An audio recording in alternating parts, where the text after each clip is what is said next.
ঈদের দিন সকালে নতুন পাঞ্জাবি পায়জামা পরে কয়েক ফোঁটা আতর দিতে পছন্দ করেন অনেকেই।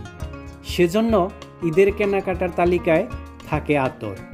আবার ব্যক্তি ও প্রাতিষ্ঠানিক পর্যায়েও আতর উপহার দেওয়ার প্রবণতা আজকাল বাড়ছে।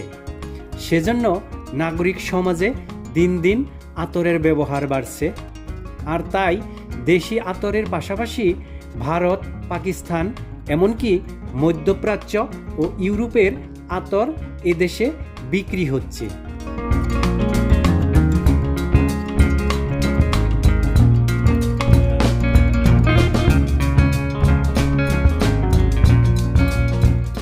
বিভিন্ন ধরনের আতরের মধ্যে রয়েছে কস্তুরী, জুঁই, বকুল, গোলাপ এবং সিনথেটিক আতর, যা বিভিন্ন গুণাবলী সম্পন্ন। কিছু আতর দীর্ঘস্থায়ী এবং শক্তিশালী, আবার কিছু আতর অপেক্ষাকৃত হালকা হয়। আতরের গুণগত মানের মধ্যে সুগন্ধের তীব্রতা, দীর্ঘস্থায়িত্ব এবং তৈলাক্ততা অন্তর্ভুক্ত।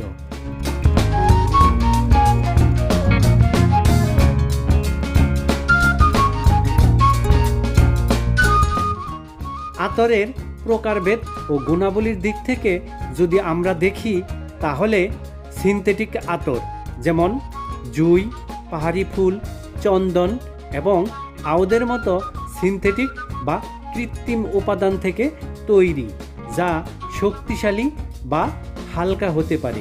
আবার প্রাকৃতিক আতর যেমন কস্তুরী, গোলাপ, খুশ এবং আম্বার কাঠের মতো প্রাকৃতিক উপাদান থেকে তৈরি, যা বিভিন্ন ধরনের সুগন্ধ প্রদান করে।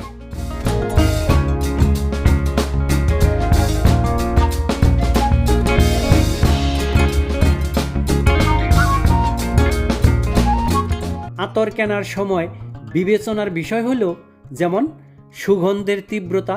আপনি কতটা তীব্র সুগন্ধ চান তা বিবেচনা করুন, কারণ কিছু আতর বেশি শক্তিশালী, আবার কিছু আতর হালকা হয়। প্রাকৃতিক বা সিনথেটিক, আপনি প্রাকৃতিক উপাদান থেকে তৈরি আতর পছন্দ করেন নাকি সিনথেটিক আতর আপনার জন্য উপযুক্ত, তা স্থির করে কিনুন। ম্যাচিং, কিছু মানুষ ভিন্ন ধরনের আতর মিশিয়ে নতুন সুগন্ধ তৈরি করেন, যা আপনার জন্য একটি বিকল্প আতর হতে পারে।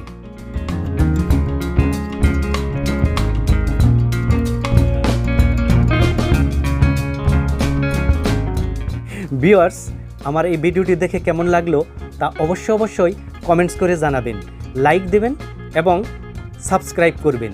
আর যদি আগেই সাবস্ক্রাইব করে থাকেন তাহলে অসংখ্য ধন্যবাদ। আপনি আপনার নিজের জীবনকে ভালোবাসুন, সুস্থ থাকুন, সুন্দর থাকুন।